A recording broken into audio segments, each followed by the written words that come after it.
오늘은 사도행전 4장의 말씀을 가지고 성령이 충만하여 라고 하는 단어로 묵상하면서 하나님이 오늘 우리에게 주시는 은혜와 감동을 가슴에 새기는 시간 되기를 주님의 이름으로 축원합니다. 성도들의 삶은요, 성령 충만함으로 이끌어져 가고 능력이 나타나게 됩니다. 그래서 신앙생활의 열매는 성령의 인도하심을 떠나서는 상상할 수도 없다라는 것을 먼저 알아두어야 됩니다. 우리는 성령의 충만하심을 가리켜 기름 부으심이라고도 이야기를 합니다. 어노인팅이라고 이야기를 하죠. 우리의 사명의 자리에 설 때, 그리고 하나님을 바라보며 부르짖을 때, 예수 이름으로 구할 때 하늘로부터 능력이 더딥혀지게 된다라는 사실이죠. 하나님이 주신 은혜의 현장 가운데 일어나서 믿음을 가지고 말씀을 선포할 때에 능력으로 우리가 채워지는데, 우리는 그 사건을 가리켜 성령 충만함의 사건이다 라고 이야기를 합니다. 우리가 예수님을 믿고 교회를 다니게 된 것은 어떤 은혜를 체험했기 때문입니다. 또 사모하기 때문입니다. 그러나 한번 성령을 받은 성령 세례로 만족해서는 결단코 안 됩니다. 우리는 의자 위에 앉아서 우리가 예배를 드리는 것만으로 우리가 절대로 성령 충만해질 수 없다는 것을 분명히 알아야 합니다.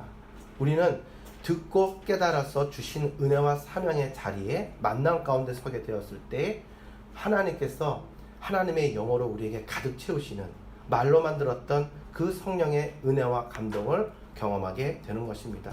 성령은 순종하는 자들에게만 기름 부어집니다. 그리고 그 사명 앞에 선 자들에게만 하나님이 능력과 권세를 주신다. 그냥 가라 해라 이렇게 무책임하게 이야기하고 방관하는 리더가 아니라, 우리 하나님은 신실하시고 능력이 있으시는 전능하신 하나님이라 순종하는 자에게 끝까지 책임지시고 능력으로 기름 부으셔서 그 일을 감당하게 하시는 줄로 믿습니다.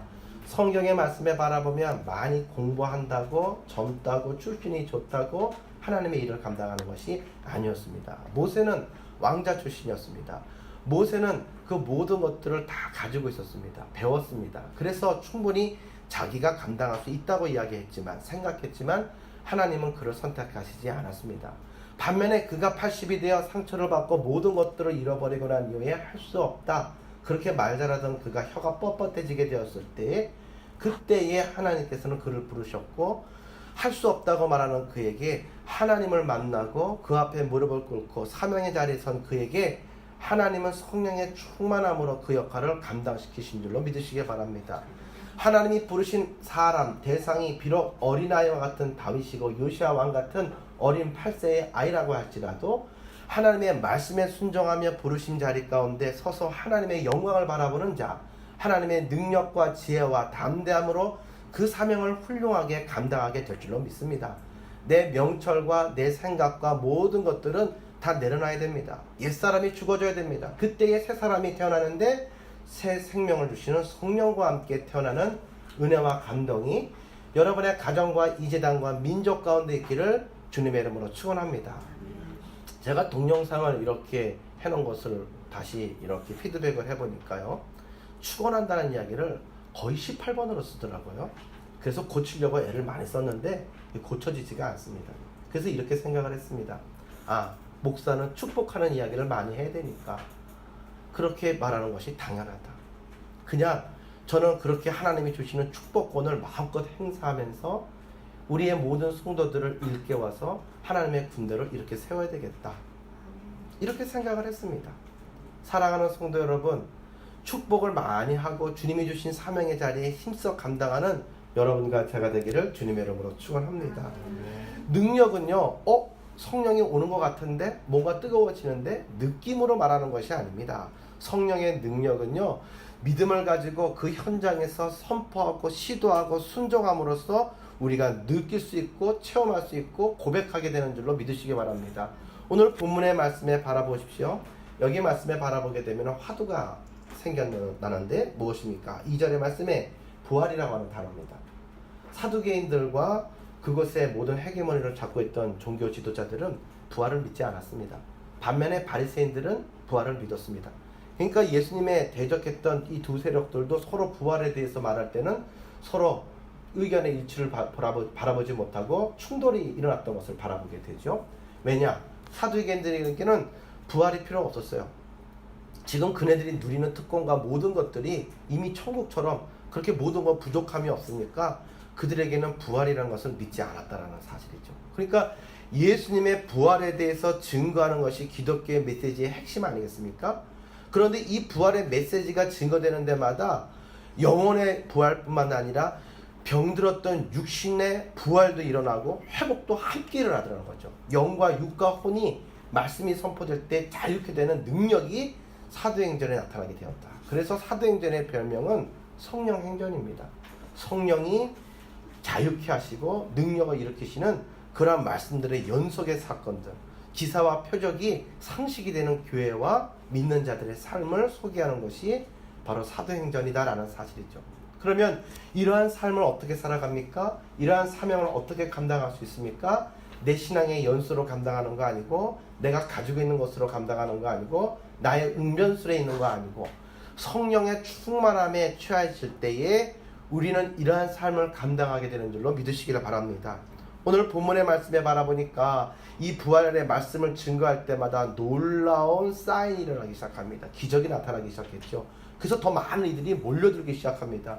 이 부활에 대해서, 그 능력에 대해서 많은 이들이 모여들어서 5,000명이 한꺼번에 믿고 회심하며 하나님 앞에 돌아와 초대교회가 세워지는 역사들이 나타납니다. 이제는 사두개인들과 또 그곳에 있는 제사장들이 상당히 그런 위협감을 느끼게 되는 상황이 되었습니다. 그런데 함부로 이들을 건드리지 못합니다. 왜냐하면 수많은 무리들이 지금 그들을 옹호하고 있기 때문에 건드리지 못하고 틈을 타고 헐떠들려고 애를 쓰고 있다는 사실입니다. 그래서 바로 오늘 본문의 말씀에 6절의 말씀에 바라보면은 대제사장 안나스와 가야바와 요한과 알렉산더와 대제사장 그 무리들이 함께 주도적이 되어서 바로 이 사도들을 붙잡아둡니다. 그리고 이튿날 동안 감금을 해둡니다. 그리고 난 다음에 질문을 합니다. 7절의 말씀이 이렇게 이야기를 하죠. 너희가 누구의 이름과 권세로 이런 일들을 하느냐라고 이야기를 합니다. 지금 분위기가 심상치 않습니다. 신문하는 자리입니다. 말 한마디 잘못하면, 까딱 잘못하면 완전히 그냥 엄청난 풍파가 닥쳐오게 됩니다. 그래서 소극적으로 됐느냐, 위축이 됐느냐, 그게 아니에요. 오늘 8절의 말씀에 바라보니까 베드로가 성령에 충만하여서 담대하게 질문하는 거죠. 나사렛 예수 그리스도의 이름으로 이 모든 일들이 일어났고 기사와 이적이 나타나게 되었다. 예수는 누구냐? 예수님은 너희의 건축자들이 버린 돌로서 집의 모퉁이의 머릿돌이 되셨다라고 이야기를 합니다. 그리고 담대히 나가서 그 이름 위에는 구원을 받을 만한 이름을 우리에게 주신 적이 없다라고 말씀을 하는데, 아주 그냥 의기소침하게 말하는 것이 아니라 담대하게 성령의 감동으로 확신 있게 이야기를 하니까 오히려 그들의 위치가 바뀌게 됩니다. 그들이 위축을 받게 됩니다. 그 은혜와 성령의 감동을 느낄 수가 있었기 때문이죠. 13절의 말씀에 바라보니까 그들이, 이 사도들이었던 베드로와 요한, 그들이 이렇게 담대하게 위축되지 않고 말하는 것을 듣고서 아주 기이하게 여겼다. 저들이 배우지도 못했고 저들이 옛날에 이런 모습이 아니었는데 왜 이렇게 담대하고 그 말에 권세가 느껴지고 두려움이 느껴지는가? 바로 이들 모두가 다 이야기를 한다라는 거예요. 더욱더 고민되는 것은 무엇입니까? 거기에 말씀에 14절의 말씀에 병 나은 사람이 그들과 함께 있는 것을 보고 비난할 말이 없었다. 그러니까 원수와 대적들은 하나님을 믿고 하나님을 증거하는 사람들은 헐뜯으려고 하거든요. 그런데 하나님의 말씀이 증거되는 데에는 성령의 역사와 생명의 역사가 나타나서 기사와 표적이 막 나타난단 말이에요. 그렇기 때문에 증거가 나타나기 때문에 그 이상 어떻게 우리의 머리털 끝 하나 건드릴 수가 없다라는 사실을 우리는 분명히 기억해야 될 줄로 믿습니다. 우리가 알아야 될 내용이 있습니다. 초대교회 때 주의 말씀이 증거되는 곳마다 기사와 이적이 항상 함께했다. 그런데 문제가 있습니다. 이 기사와 이적은 하나님의 말씀을 증거하는 통로로서 나타난 사인이지 어떤 그들의 필요를 정치적으로나 개인적으로 채워주는 미라클, 기적이 아니었다라는 것이죠. 이네들은 바라보면서 주님의 말씀과 그 생명의 부활의 메시지에 집중해야만 했습니다. 그러나 그들은 더욱더 짜릿하고 크고 놀라운 기사와 표적만을 요구하였다는 사실이죠. 오늘 여러분과 저는 여러 가지 영적인 그런 모든 감각의 눈들이 열려서, 귀가 열려서 하나님이 나를 사랑하시고 나를 부르시고 나에게 무엇을 원하시는지 아주 우리가 모든 것들을 바라보며 영적으로 분별하여 순종하며 그 사명과 그 성령의 충만함을 받는 자리를 지키는 주인공 되기를 간절히 원합니다. 아주 중요한 것이죠. 영적으로 예민해져야 됩니다. 분별력이 있어야 됩니다. 그 원수와 대적들이 더 이상 이 사도들에게 비난할 수 있는, 공격할 수 있는 자리가 없어요. 그러니까 이네들이 무엇을 합니까? 16절의 말씀에 바라보니까 뭘 합니까? 작전 타임 들어갑니다. 여러분, 경기를 바라보면 게임을 진행하다가 작전 타임을 걸죠. 그러면 어느 벤치에서 작전 타임을 걸까요? 잘하고 있는 팀입니까? 잘하고 있는 팀은 작전 타임 안 겁니다. 이 탄력을, 여세를 몰아서 계속 가야 되니까. 그런데 불리한 쪽에서 한번 끊어줘야 되니까. 이대로 놔뒀다가는 안 되니까 분위기 쇄신 때문에 작전 타임을 한번 건단 말이죠. 그래서 이 대적들이 함께 작전 타임을 걸었어요. 이 두 사람을 놔두고. 그리고 서로 의논을 합니다. 우리가 밀린다 이거죠. 어떻게 해야 되냐 이거죠.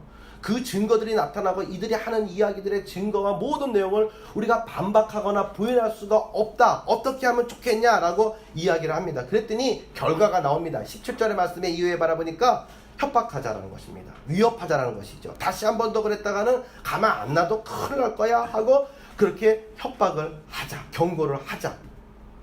그 협박의 내용은 무엇입니까? 예수 이름을 언급하지도 말고 예수님이 증거했던 복음의 메시지를 가르치지도 말라. 이렇게 협박을 했다는 것이죠. 여러분, 믿는 자가 믿는 자의 사명을 감당할 때 많은 핍박과 환난을 당하지만 여러분 두려워하지 마시고 담대하시기 바랍니다. 주님이 그 모든 것들과 싸워 이기시고 사망 권세 가운데 부활하셨기 때문인 줄로 믿습니다. 우리의 첫 열매가 되셨어요. 소망의 첫 열매가 되시고 부활의 승리의 그런 모든 멘토가 되어주셨습니다. 우리는 그분을 바라보고 믿음을 가지고 이 사도들처럼 더욱더 담대히 기도하여 성령 충만함과 능력을 공급받아서 하나님이 말씀하시는 것처럼 하나님이 바라보시는 것처럼 바라보고 행하고 승리하는 주인공들이 되어야 할 것입니다. 오늘 본문의 말씀에 바라보니까 19절의 말씀에 이 협박 가운데 베드로와 요한이 이렇게 대답을 하게 됩니다. 20절의 말씀입니다. 우리는 보고 들은 것을 말하지 아니할 수 없다고 이야기를 합니다. 난감하겠죠. 대적들은 이렇게 말하면 꼬리를 내릴 줄 알았는데 우리가 보고 들은 것은 말하지 않을 수가 없다. 의미가 있습니다. 하나님의 은혜를 체험해야 되는 이유가 여기 있습니다. 하나님의 은혜를 체험하고 맛본 사람들은 어떤 상황 가운데서도 하나님을 배신하지 않습니다. 예수님을 끝까지 믿고 내가 경험한 그 하나님을 노래하게 되는 것이죠. 아주 중요한 것입니다. 그래서 소경된 자 청년을 갖다가 주님이 눈을 뜨게 해주셨잖아요. 그랬더니 많은 원수와 대적들이 그 종교 지도자들이 와가지고 협박을 하지 않습니까? 그 부모를 협박하지 않습니까? 부모들은 벌써 느낌을 알았어요. 이들이 화나 있다. 이들을 건드리면은 이 사회에서 쫓겨나게 된다. 우리의 삶이 불투명해진다. 그 위협 가운데 힘들어했습니다. 아들이, 장님이나 아들이 눈을 떴으니까 얼마나 행복하겠어요. 얼마나 이 증거를 하고 싶겠어요. 그런데 위협과 핍박 가운데 이들이 회색지대로 들어가게 됩니다. 난 모르겠다라는 거죠. 우리 아들이 많이 커서 자기의 일을 말을 할 수 있는 정도로 컸으니까 의사표현이 되니까 아들에게 물어봐라. 난 모른다.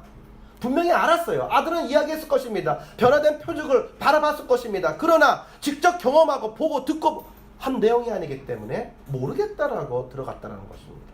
그러나 의외로 그 눈을 떴던 청년은 그 부분에 대해서 분명하게 이야기를 합니다. 당신들도 주님의 제자가 되려고 합니까? 똑같은 얘기를 반복하니까 이렇게 그런 의도입니까?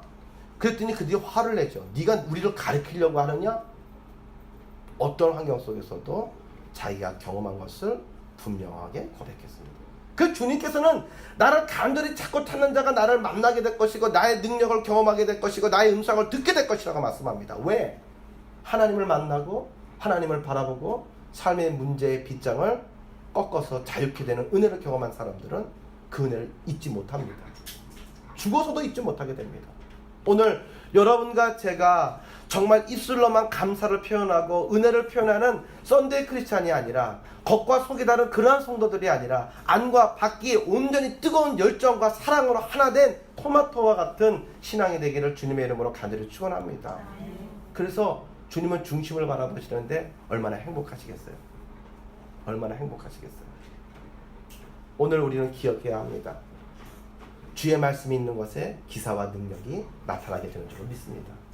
말씀을 내가 믿음으로 선포할 때 능력이 나타난다는 것이죠. 참 재미납니다. 참 재미나요. 그리고 이네들을 위해서 지금 초대교회 많은 이들이 얼마나 많이 기도했을까요? 이네들의 생사가 달렸으니까 아마 엄청 기도했을 거예요. 제가 만약에 뭐 일제시대 때 그렇게 예수님 증거하다가 순사한테 붙잡혀 갔다면 여러분 저를 위해 기도하시지 않겠습니까? 살려달라고, 시험에 들지 않게 해달라고 기도하지 않겠습니까? 그래서 이제는 더 이상 어떻게 감당이 안 되고 이들을 이제 풀어주었어요. 그럼 이들이 어디로 돌아갔을까요? 그것은 교회로 돌아갔습니다. 자기를 위해서 걱정하고 기도하고 있는 그들에게로 돌아갔다. 그게 23절의 말씀이 된단 말이죠. 그래서 가가지고 뭘 얘기했을까요? 자기가 경험했던 이 사건, 이 하나님의 은혜에 대해서 이야기를 하게 됩니다. 이들이 이 말을 듣고 마음이 뜨거워집니다. 한 마음이 되었습니다. 그것이 24절의 말씀이에요. 무슨 말입니까? 하나님의 살아계심을 함께, 그들의 기도에 응답하시는 하나님을 함께 노래하고 찬양하며 하나가 되었다. 여러분, 사람들은 참 특이해요. 뭐가 특이합니까? 하나 되지 못해요. 자기의 생각, 자기의 이권 가운데 갈라지는 소리들이 엄청나다라는 것이죠. 그래서 사단은 어떻게 합니까? 서로 다른 생각과 반목하게 만들고 균열을 주어서 넘어뜨리게 됩니다. 그러나 성령은 어떻게 하십니까? 한마음 한뜻으로 하나님의 기뻐하시는 그 뜻 안에서 하나 되게 하시는 역사가 임한다는 것입니다. 문제가 없어서 교회가 천국이 아니라, 문제가 없어서 성도의 삶이 행복한 것이 아니라, 그럼에도 불구하고 모두가 다 믿음과 소망과 사랑 가운데 하나 되어서 믿음으로 돌파하기 때문에 그곳에는 천국의 기쁨이 임하게 되는 줄로 믿으시기 바랍니다. 비 온 다음에 땅이 굳어지게 되듯이 문제 때문에 성도들은 하나님을 더욱더 알아가게 되고, 그분의 살아계심과 그분의 능력을 알아가게 되고, 그분의 응답하심을 경험하게 되면서 우리의 믿음은 더욱더 뜨거워지게 되는 줄로 믿으시기 바랍니다. 그래서 고난이 내게 유익이라고 성경은 이야기합니다. 그로써 기도하게 되었고, 그로써 내가 내 지혜의 공고함 때문에 말씀을 깊이 묵상하며 위로받고 처세술에 대해서 내가 깨닫게 되어서 하나님의 말씀대로 살아가는 게 무엇이며 믿음으로 승리하는 것이 세상의 승리와 무슨 차이가 있는지를 느끼게 하신다는 사실입니다. 오늘 여러분과 저의 삶 속에 많은 어려움이 있음에 좌절하지 마시고, 그 문제까지도, 깨진 내 삶의 이 문제까지도 주님 앞에 가지고 나와 다 내려놓고 그 조각의 파편들을 통해 일하시는 하나님의 놀라우시다 아름다운 스테인글라스의 작품, 내 인생의 사명을 집중하며 성취하는, 고백하는 주인공들 모두 되시기를 주님의 이름으로 축원합니다. 위기가 오히려 기회가 됐습니다. 잘못하다간 초대교회가 상당히 위축될 뻔했는데 이 소식을 듣고 난 다음에 더욱더 아주 그렇게 믿음의 불이, 성령의 불이 초대교회에 뜨겁게 불타오르게 되었다는 것이죠. 그래서 한 마음에 대해서 그들이 무엇을 합니까? 하나님을 찬양하는 이야기들이 25절 이하의 말씀에 쭉 나오게 되는 거예요. 그리고 29절의 말씀에 그들이 한 목소리로 하나님께 기도를 하는데, 사실 오늘 본문의 말씀은 29절, 30절, 31절이거든요. 그런데 이 말씀이 어떻게 전개되는지를 알려면 전체 전으로 알아야 되기 때문에 오늘 4장 전체를 다 읽은 거예요. 29절 말씀 성경 여러분 보세요. 주여, 이제도 그들의 위협함을 굽어 보시옵고 또 종들로 하여금 담대히 하나님의 말씀을 전하여 주시오며 손을 내밀어 병을 낫게 하시옵고 표적과 기사가 거룩한 종 예수의 이름으로 이루어지게 하옵소서 하였더라. 이게 그들의 기도였어요. 기도 이렇게 하는 겁니다. 이렇게 기도하였더니 하나님께서 그들의 마음에 담대함을 주시고 하나님께서 그들의 말의 능력으로 기사와 이적의 사인을 주셨다라는 사실이죠. 그래서 그들이 증거하는 이야기에 권위를 실어주셨다. 여러분, 똑같은 이야기를 하는데요, 권위가 없는 사람이 말하면 아무도 안 듣습니다. 근데 권위가 있는 사람이 그 말을 한마디만 하면 전체가 움직이게 됩니다. 권위라고 하는 게 이렇게 중요합니다. 말에 옳고 그름은 의미가 없어요. 솔직히 말하면. 왜? 믿어두지 않는데 어떡할 거예요? 그런데 권위라고 하는 것은 정말 말도 안 되는 이야기를 해도 그 사람 말을 믿는다라니까요. 이게 권위의 능력입니다. 권위. 여러분, 하나님이 우리가 예수님에 대해서, 부활에 대해서 증거할 때에 우리에게 권위를 실어주시는 줄로 믿으시기 바랍니다. 우리의 말의 무게와 우리의 말 가운데 하나님의 능력을 느끼게 하신다는 거예요. 듣는 사람들이 강팍했던 모든 심령들이, 그런 모든 여리고 성과 같았던 모든 냉했던 마음들이 다 무너져 내리면서 회개하고 그 말씀을 아멘으로 화답하게 된다는 거죠. 그 베드로가 말씀을 옛날에 증거할 때는 말을 잘 못했어요. 어부 출신입니다. 말이 어둔합니다. 말보다는 행동이 앞섰던 베드로였죠. 그러한 베드로가 설교를 했는데, 부활의 주님을 이야기했는데, 갑작스럽게 3,000명이 5,000명이 한 번 회심하면서 막 전부 다 교회로 들어오게 되고, 그의 믿음의 고백과 설교 가운데 하나님께서 교회를 세우시겠다 하셨던 말씀이 이루어지게 되었더라는 사실이죠. 왜? 무엇이 달라졌습니까? 하나님이 그에게 권위를 실어주시니까 말의 권세가 느껴졌다는 거죠. 이 권위는 학교 좋은 데 나온다고 되는 게 아닙니다. 이 권위는 나이가 많다고 주어지는 것이 아닙니다. 이 권위는 하나님의 능력이 임하는 자에게 그 권세가 임하게 되는 줄로 믿으시기 바랍니다. 그래서 하나님이 주시는 그 권세와 권위를 가지고 일을 감당했던 이들이 누구냐? 특별히 사사들입니다. 사사시대 때에 기드온은 농부였습니다. 그리고 드보라는 아녀자였습니다. 그리고 에훗은 장애가 있었습니다. 그럼에도 불구하고 하나님의 권위가 그들에게 임하는 순간 그들의 말에 이스라엘이 움직이게 되고 온 역사의 전쟁의 승패가 판가름 나게 된 줄로 믿으시기 바랍니다. 권위다. 이 권위는 기도하는 자리에서 성령 기름 부으심을 받은 자들, 성령 충만함을 받은 자들만이 이 권위를 누릴 수가 있다라는 사실이죠. 모세가 이런 말을 하죠. 하나님, 바로가 누굽니까? 그 말의 권세가 얼마나 대단합니까? 근데 내가 가가지고 이 하나님의 백성을 내놓으라고 떠나겠다고 말하면 이 말을 듣기는 하겠습니까? 하나님이 걱정하지 말라고 하셨어요. 하나님이 모세가 이야기할 때 그 말을 바로가 듣게 하셨습니다. 왜입니까? 그냥 말하면 안 들었을 거예요. 그런데 그 모세가 말하는 것이 기사와 이적으로 나타나기 시작했거든요. 10가지 재앙으로 드러나게 됐거든요. 그러니까 바로가 그 눈에 표적이 보이니까 그 말을 무시할 수가 없었단 말이죠. 두려워하게 됐다는 거죠. 이스라엘 백성들은 얼마나 말 많고 탈 많은 그러한 민족들입니까? 원망 많고. 그런 백성들이 모세의 말 한마디에 울다가도 딱 멈추고 말이죠. 여기로 가라 저기로 가라 그러면 그냥 막 따라오잖아요. 무조건 따라옵니다. 왜 그렇습니까? 모세가 똑똑해서입니까? 아니에요. 잘생겨서입니까? 용감합니까? 아닙니다. 하나님이 그에게 말씀하시는 것, 그래서 그 말을 대변하는 권위가 있다는 것을 인정했기 때문이라는 것이죠. 오늘 자녀들을 키울 때에도 무조건 혼내면 자녀들이 말을 안 듣습니다. 부모의 권세가 어디 있습니까? 권위는 하나님이 주시는 권위를 가지고 자녀들을 가르칠 때에 그 자녀들이 부모들의 모습을 통해서 하나님을 바라보고 음성을 듣게 되는 줄로 믿으시기 바랍니다. 그렇게 이끌어가는 가정이 되기를 원하고 그렇게 이끌어감을 받는 재단이 되고 이 나라와 민족이 되기를 주님의 이름으로 간절히 축원합니다. 여러분, 오늘 본문의 말씀에 31절의 말씀을 바라봅니다. 이렇게 기도를 했더니 그 모인 곳에 진동이 임하면서 하나님의 임재죠. 그 무리가 다 성령 충만함을 받아 담대히 말씀을 증거하기 시작했다. 지금 바깥에는 베드로와 요한을 붙잡고 협박했던 그 세력들이 있습니다. 그런데 마치 초대교회 성령 강림절에 마가의 다락방에 성령이 임했던 그 사건이 또 한 번 반복이 된 거죠. 바로 이것입니다. 여러분, 어느 때 축복이 임하고 어느 때 사명을 감당하고 어느 때 부흥이 임하게 됩니까? 기도할 때입니다.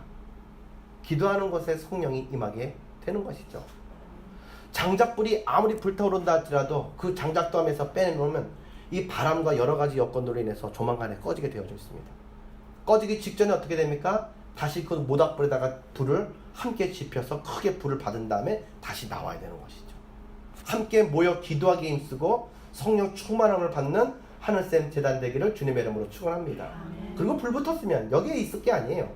내게 주어진 사명의 자리로 가서 담대하게 말씀을 선포하고 증거하면서 사명을 감당하는 여러분과 저의 삶이 되어야 될 줄로 믿습니다. 아주 중요한 것이죠. 그리고 다시 우리가 그 능력을 공급받기 위해서 다시 모이기에 힘쓰고 기도하기에 힘쓰는 그런 이들. 그래서 초대교회의 특징은 날마다 모이기에 힘쓰고 예배하기에 힘쓰고 기도하기에 힘썼다. 바로 여기에 핵심의 원리가 있다는 것이죠. 여러분들에게 묻습니다. 과연 여러분들은 얼마나 모이기에 힘쓰고 얼마나 많은 성령 충만함을 기다리며 기도하셨습니까? 이제부터 달라지시기를 주님의 이름으로 축원합니다. 오늘은 성령 강림절후 제5주째에 해당하는 교회력을 우리가 함께 지나가고 있습니다. 그래서 의미가 있는 거예요. 성령 충만함을 사모하고 간절히 구하는 자들에게 하나님의 임재가 임하게 될 줄로 믿습니다. 32절 말씀 이하의 말씀을 바라보면 이제 그들의 삶의 행동 가운데, 그들의 삶의 실천적인 모습 가운데 어떤 모습이 나타나게 됐느냐라는 것을 보게 됩니다. 그들이 한 마음이 되고 한 뜻이 되어서 모든 물건들을 통용하면서 부자도 없고 가난한 자도 없고 서로가 섬기는 자가 되어서 섬김 받는 자가 아니라 서로 섬기는 아름다운 곳이 되었다라고 이야기를 합니다. 바로 이것이 천국인 줄로 믿으시기 바랍니다.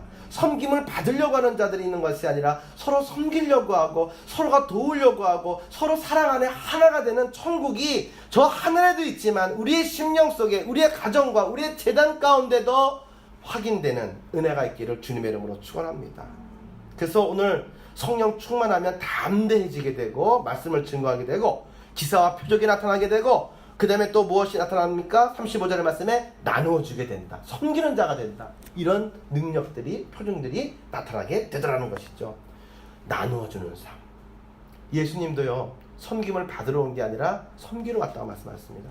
예수님을 따른다고 하면서 섬겨라고, 나는 이런 사람이라고 자기 잘난 맛에 자기 자랑만 한다고 한다면 예수님 똑바로 믿는 거 아니에요. 예수님하고 그 가르침하고 거꾸로 가는 거예요. 그러므로 우리가 신앙생활을 지금 제대로 하고 있는가, 내가 성령 충만함을 받아서 지금 살아가고 있는가, 이 모든 것들을 항상 점검해 보기 위해서는 우리가 말씀 안에서 깨어서 과연 하나님이 원하시는 뜻이 무엇인지를 확인하고 그 뜻을 붙잡고 그 자리에 서서 성령 충만함을 얻기 위하여 기도에 힘쓰는 여러분과 저의 삶이 되기를 주님의 이름으로 간절히 축원합니다. 그래서 하나님이 기뻐하시는 또 다른 초대교회가 이 재단이 되기를 원하고 이 나라 민족에 차고 넘치기를 원하며 그 모든 교회들의 성령 충만한 기둥으로 여러분들의 이름이, 여러분의 가정이 세움받기를 주님의 이름으로 간절히 축원합니다. 함께 기도드리겠습니다. 사랑과 은혜 주님 참으로 감사합니다. 오늘 귀한 말씀 속에서 성령이 충만하여 신앙생활하는 것이 무엇이고 어떻게 다른지를